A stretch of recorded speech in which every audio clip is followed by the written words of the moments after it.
They had a show in Chicago. Eddie Griffin was the headliner. Got him up, dog. Me and Eddie, we be talking on the phone now. We always knew each other, but I'm saying, like, he kept trying to get in touch with me, he said. I was scared of Eddie at first because I thought he wasn't approachable. You know what I'm saying? You know what happened? You should have never sued the liquor company. That's what up. You up. They don't give a fuck about you tearing up booty holes. Up when you sued the liquor company. So when I'm ad-libbing on the show to save this, you understand me? You sending me doo-doo, mother. I mean, do you feel that Hollywood is still racist? No.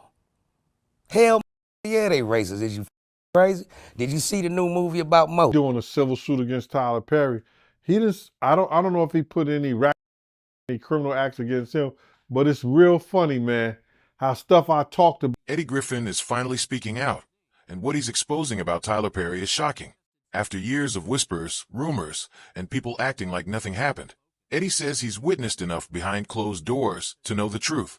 Now, with Tyler Perry facing a major lawsuit, Eddie's past warnings are taking on a whole new weight. So, what exactly does Eddie claim Tyler did, and why is this story blowing up right now? Stick around, because this revelation is explosive. The money they'll put behind an unknown white talent. Just starting out. I noticed that he climbed into bed with me as well and started rubbing my leg. And I jumped. Eddie Griffin, now 55, is finally breaking his silence about what he claims Tyler Perry did to him. He's revealing alleged behind-the-scenes power plays, intimidation, and moments so intense that people stayed quiet for years. The shocking twist: many of Eddie's old warnings are resurfacing now as Tyler Perry faces a major lawsuit. I mean, this, once you hit some licks out here and they start you, then they come to you. They be like, so, how big of a star do you No motherfucker idea what it is to be a young black male. So when table read comes, me and Malcolm got to tweak the script, but we ain't getting the writing credit. I see what you're saying. Yeah. So you're doing the work of the white writers. You understand me? But you're not So getting when paid. Who's hiding? Where you at? You freak all peoples. They coming to get you. Diddy's singing right now. He's singing high notes, low notes.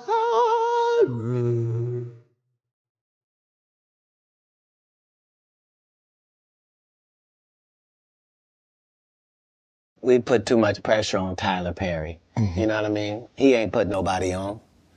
The people. Right now, Tyler Perry is facing a staggering $260 million lawsuit filed by a male actor from one of his shows, and the internet is already scrutinizing every move. In an era where Hollywood's most powerful figures are under intense investigation, this case is making serious waves. Suddenly, Eddie Griffin's "I tried to warn people" warnings are hitting harder than ever. If Eddie's claims prove true, Tyler Perry's public image and the empire he's built could take a major hit. But this controversy didn't start yesterday. Eddie Griffin's story goes way back. Born on July 15, 1968, in Kansas City, Missouri, he grew up in a harsh environment where surviving wasn't a choice, it was just everyday life. Where'd you grow up? Planet Earth. I came out my daddy nutsack. I beat the rest of the egg. Then I fell out in this little town called Kansas City, Missouri. You didn't stay there? No, I stayed there, formative years of childhood to around age 15, and then moved to Compton, California. What area were you living in? Nutty Block. Palmer Block was right around the corner. So it's a fairly crazy block. It's a neighborhood. You know what I mean? When black men are systematically locked up, money is taken out the education system. Eddie's mother, Doris Thomas, was a single parent working long hours as a phone company operator, doing whatever it took to put food on the table and keep a roof over their heads. Life wasn't glamorous, but it was real, and those early struggles left a lasting mark on Eddie. He was also raised in a strict Jehovah's Witness household, which shaped the way he saw the world. Later, that same rigid upbringing became comedy gold, because Eddie had a gift. He could turn hardship into laughter. He never ran from pain. He transformed it into material. By the time he attended Lincoln College Preparatory Academy, Eddie had already made a name for himself. He wasn't the star athlete or the quiet teacher's pet. He was the class clown, a title he proudly held for 3 straight years. But it wasn't just about attention. Eddie had a natural talent for making people laugh, even in tough times. Some teachers loved him. Others probably grew tired of sending him to the office. One thing was clear: This kid had real talent. His timing, confidence, and stage presence were impossible to teach. At just 16, Eddie was already thinking like an entrepreneur. He opened his own dance studio and even choreographed halftime shows for the Kansas City Chiefs. For a while, it seemed like life was finally on track. Then, in 1989, everything changed. One night at the Sanford and Sons Comedy Club, Eddie was hanging out when his cousin dared him to get on stage. He'd never done stand-up before, no script, no practice, no backup plan, but something inside told him to go for it. He did, and magic happened. His 3-minute slot turned into 45 minutes because the crowd refused to let him leave. Pulling jokes straight from his life, family, neighborhood. Growing up black in America, he had the room laughing nonstop. That night, Eddie knew his life had changed forever. Within weeks, he scraped together every dollar he had, bought a one-way ticket to Los Angeles, and left Kansas City behind. His mom thought he was making a huge mistake. His friends expected him to come back broke. But Eddie didn't care. He had felt what it was like to own a room, and he wasn't letting that feeling go. Arriving in California on a Greyhound with nothing but confidence and big dreams, Eddie stepped into Hollywood, a city full of talent, but where success is rare. At the time, he had no idea his name would one day be tied to major industry drama and powerful people who didn't like being challenged. Reality hit hard. Within months, he was homeless, sleeping wherever he could and hustling for any stage time he could get. By day, he worked odd jobs painting, washing dishes, anything to survive. By night, he chased comedy, refusing to give up on the dream that started the moment he first stepped on that stage. You give us coke, it's the only option to make money, we're going to flip that.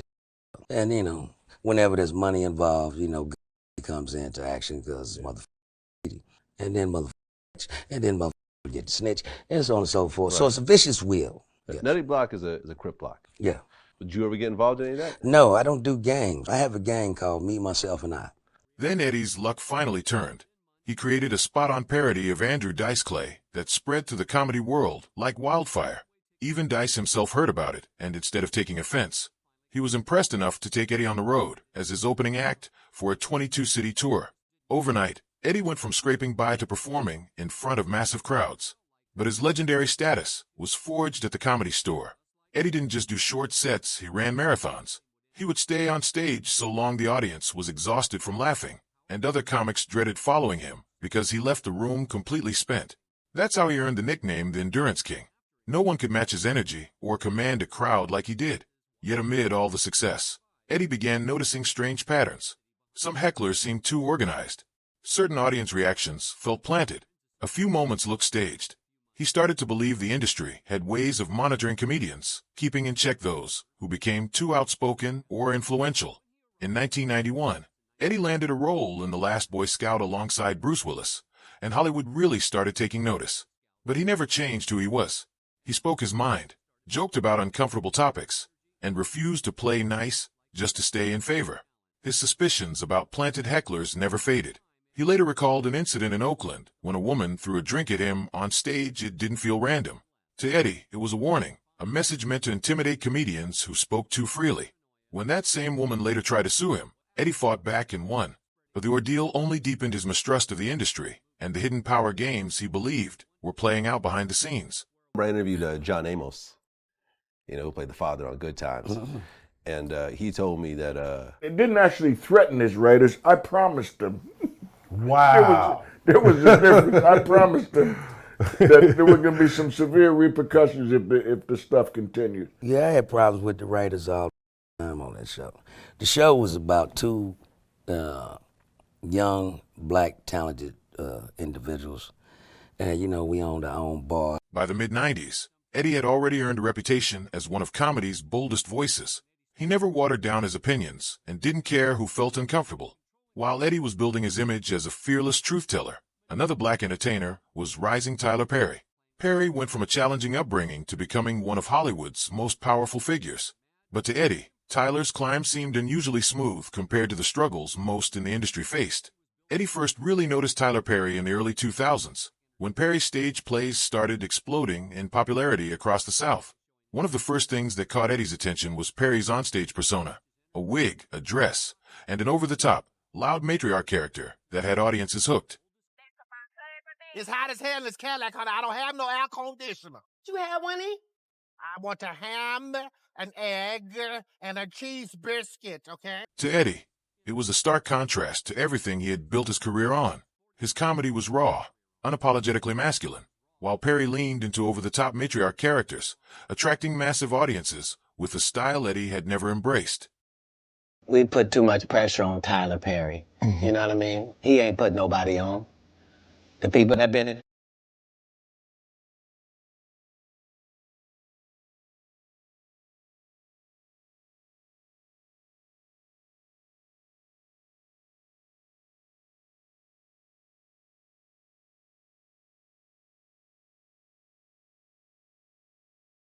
As Perry transitioned from stage plays to hit films like Diary of a Mad Black Woman and Medea's Family Reunion, Eddie began seeing things differently. It wasn't just Perry's success, it was how effortlessly the industry seemed to embrace him. Eddie had fought for every opportunity, clawing for every inch of progress, while Perry's rise looked like doors were swinging open with the red carpet already rolled out. But here's the question. Jill, let me ask you a question. Yes. Are you going out on Black Friday? What the hell is Black Friday? Every Friday is Friday. I'm black. That's a Black Friday. What you talking about? I don't even know the hell of black. Then Eddie started hearing the whispers. Actors and comedians said the atmosphere on some of Perry's sets could feel tense, even unsettling, like everyone had to walk on eggshells just to keep their place. Some felt the professional boundaries were unclear, while others said Perry's influence made it risky to speak up or challenge anything without putting their careers on the line. You're doing the work of the white writers. You understand me? But you're not so getting when paid. I'm ad-libbing on the show to save this, you understand me? You sending me doo-doo, mother.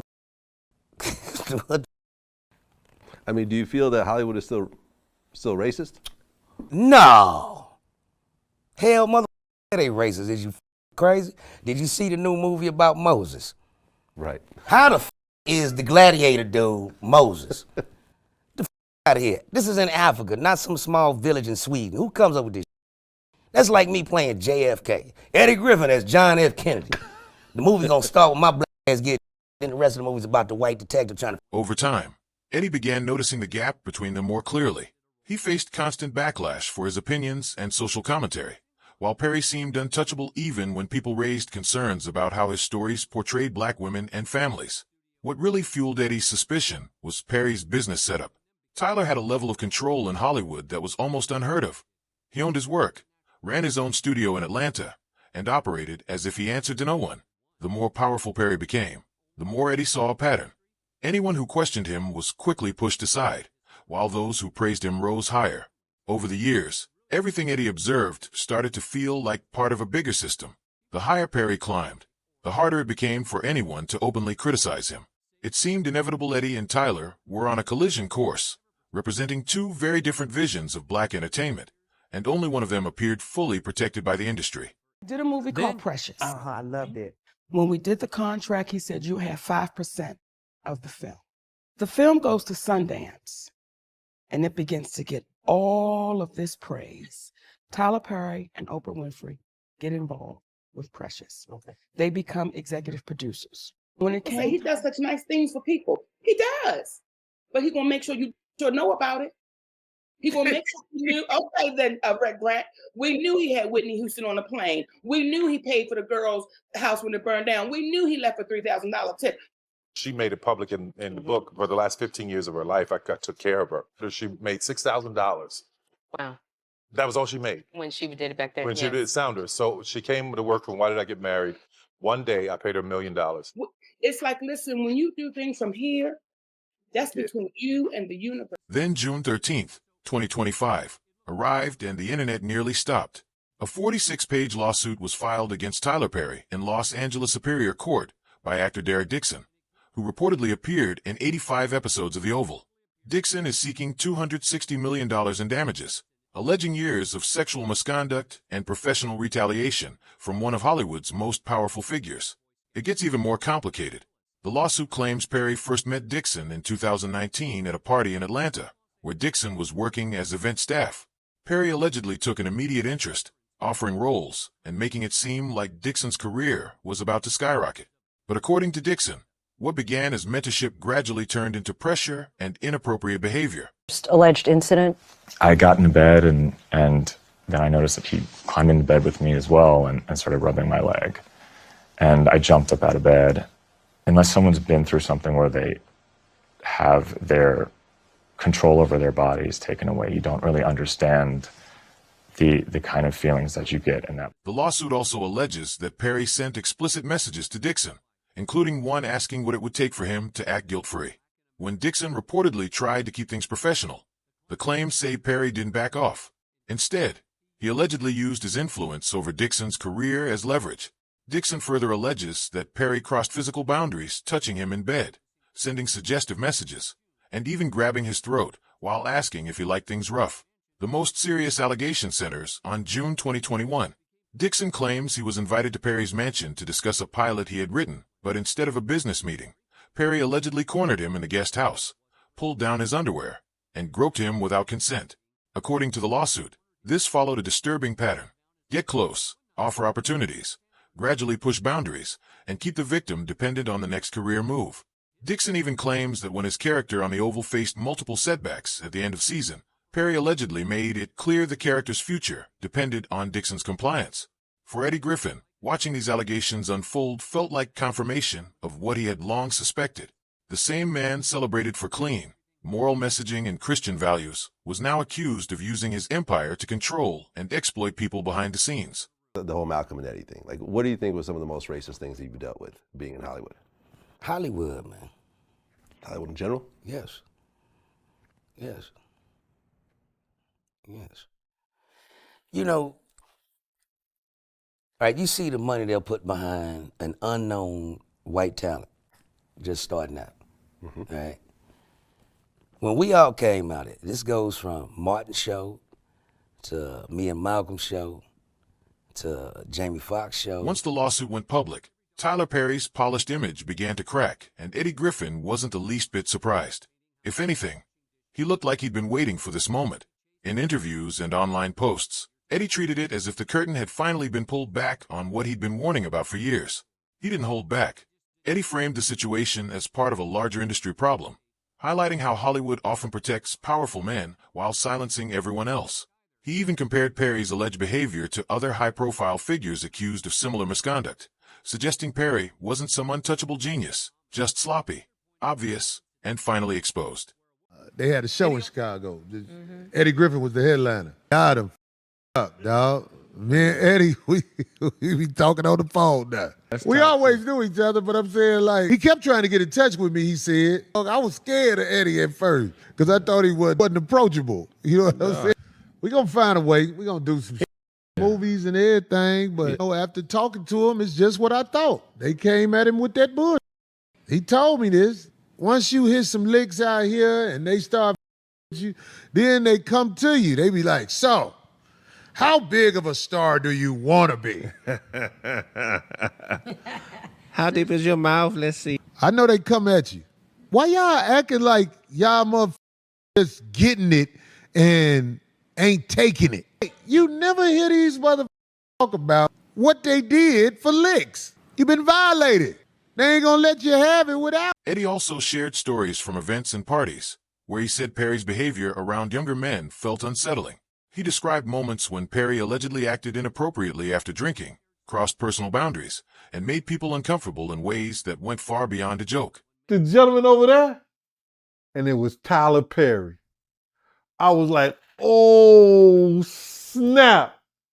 I said, yo, little ninja, let me find out you wake up in the morning and Muddeer's in the room with you. Man, he sent my man 2 bottles of champagne over. I was like, yo, Black. But Eddie's claims didn't stop with Perry himself. He suggested that Perry surrounded himself with people whose job was to manage problems before they became public. According to Eddie, if someone tried to distance themselves or limit their involvement, these handlers allegedly stepped in offering money, career favors, or quiet warnings that their future could get complicated. He also hinted at unspoken rules tied to casting, where certain roles came with expectations beyond just acting. In Eddie's telling, those who refused would suddenly get written out, while those who complied kept rising, landing bigger storylines and more screen time. You know what happened? You should have never sued the liquor company. That's what up. You up. They don't give a fuck about you tearing up booty holes. Up when you sued the liquor company, because the liquor company is owned by the biggest conglomerate on earth, the BlackRock people. You done bit off the hand that was feeding you, and now you done chop both your feet and your hand off. Your head's coming next. You was making money with Ciroc. Just shut up. You just thought your ego got out of whack because you was controlling everything at them freak parties. Now you think you control the hand that's feeding you.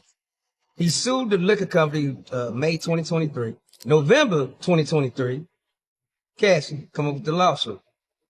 Connect the dots. Cassie got 2 checks. She got a check from the mother liquor company people that put her up to doing this, and she got a check from Puffy to try to keep her quiet. Too late. Think. It ain't illegal yet, but they... And then Eddie went even further. He hinted that crossing Perry could bring strange bad luck, sudden career derailments, unexpected setbacks, or incidents that never quite made sense. He stopped short of making direct accusations, but the implication was clear. Eddie believed Tyler Perry's empire wasn't built on talent alone. It was also built on fear, control, and silence. To Eddie, this wasn't just about exposing one man. He framed it as revealing a much bigger system, the machinery of Hollywood itself. In his view, powerful figures don't stay protected by accident. They stay protected because the system is designed to shield them, while everyone beneath them absorbs the damage. Eddie also claimed that once he started speaking openly, the pushback came fast. He said warnings began coming from people he didn't even know, telling him to stay quiet. But instead of intimidating him, he saw it as confirmation that he was touching something real. He's long believed that when an artist becomes too influential or too outspoken, the industry starts watching closely, trying to control the narrative. And in Eddie's mind, that was exactly what was happening to him in real time. Nervous, ain't you? Who's hiding? Where you at? You freak out peoples. They coming to get you? Diddy singing right now. He's singing high notes, low notes. And that nigga was there too. And so was she. And that senator was there too. Clive was there. Yeah. Hi. Even under all that pressure, Eddie didn't stop speaking out. He suggested that Tyler Perry wasn't acting alone, that bigger names were helping keep things quiet for years. According to Eddie, these people maintained spotless public images while working behind the scenes to ensure complaints never reached the wrong ears, keeping victims isolated. He also doubled down on his warnings about industry plants, claiming that certain people were placed in crowds on purpose to create chaos during shows. The goal, Eddie said, was to engineer incidents that could embarrass him, damage his reputation, or make him seem unstable. Some of these people, he implied, were connected directly to Perry, while others were part of a broader effort to silence anyone considered too outspoken. Then Eddie turned to money. He claimed Perry's wealth wasn't just for luxury, it was leverage. In his view, money was used to keep people quiet through payoffs, NDAs, or by giving accusers just enough to disappear, as long as they never spoke out again. By the end, Eddie painted Perry as just one example of a much uglier pattern in Hollywood. Success isn't always about talent, it's about who you obey, what you tolerate, and what you choose to ignore. Eddie's main point was clear. Speaking up in that world can cost you everything, which is why so many stay silent. And that's where the story gets even wilder. If Eddie Griffin is telling the truth, Tyler Perry's empire might be built on far darker foundations than anyone imagined. So, what do you think? Are Eddie's claims exposing real industry secrets? Or is this just a storm of timing and controversy? And if Hollywood really shields its powerful, who could be next to face exposure? Drop your thoughts in the comments, hit like, and if you've stayed till the end, be sure to subscribe for more tea like this.